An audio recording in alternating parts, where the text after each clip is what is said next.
Hi friends, welcome to லோகிஸ் குட்டி உலகம். வீட்டில் கொஞ்சம் தயிர் அதிகமாகவே இருந்துச்சுங்க. என்ன பண்ணலான்னு யோசிச்சுட்டு அப்படியே தயிர் குழம்பு தாங்க வச்சேன். அதுக்கு ஃபஸ்ட்டு ஒரு கடாயில் எண்ணெய் சேர்த்திக்கலாங்க. எண்ணெய் நல்லா சூடானதுக்கப்புறமேல்ட்டு கடுகு சேர்த்திக்கலாம். கடுகு நல்லா பொரிஞ்சதுக்கப்புறமேல்ட்டு ஒரு 1/4 டீஸ்பூன் உளுந்தம்பருப்பு, இது கூடவே கொஞ்சமாக கடலைப்பருப்பு சேர்த்திக்கலாங்க.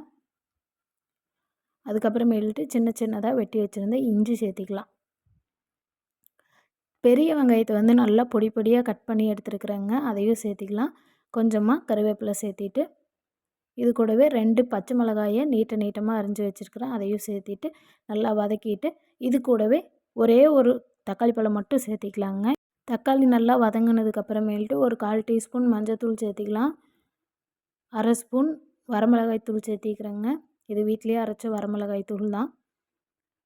அதுக்கப்புறமேல்ட்டு ஒரு 1/4 டீஸ்பூன் பெருங்காயத்தூள் இதெல்லாமே சேர்த்திட்டு கடைசியாக தயிர் குழம்புக்கு தேவையான அளவுக்கு உப்பு சேர்த்திக்கலாம். சேர்த்திட்டு நல்லா வதக்கி விட்டுறலாங்க. மசாலாவோட பச்சை வாசனை எல்லாமே போயிடணும். நான் இன்றைக்கி 1/2 லிட்டருக்கு கொஞ்சம் கம்மியாக தாங்க தயிர் எடுத்துருக்கிறேன்.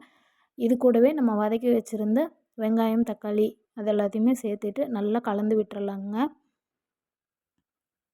அவ்வளோதான், நம்மளோட தயிர் குழம்பு சூப்பராக ரெடி ஆயிடுச்சு. தயிர் குழம்புக்கு ஒரு பெஸ்ட்டான காம்பினேஷன் மாங்காய் தொக்கு தாங்க. என்கிட்ட மாங்காய் தொக்கு இல்லை, அதனால் பீக்கங்காய் பொரியல் பண்ணிவிட்டு அது கூடவே கொஞ்சமாக வெங்காய போண்டா போட்டு எடுத்தாச்சுங்க. அவ்வளோதான், நம்ம இன்னொரு வீடியோவில் பார்க்கலாங்களா?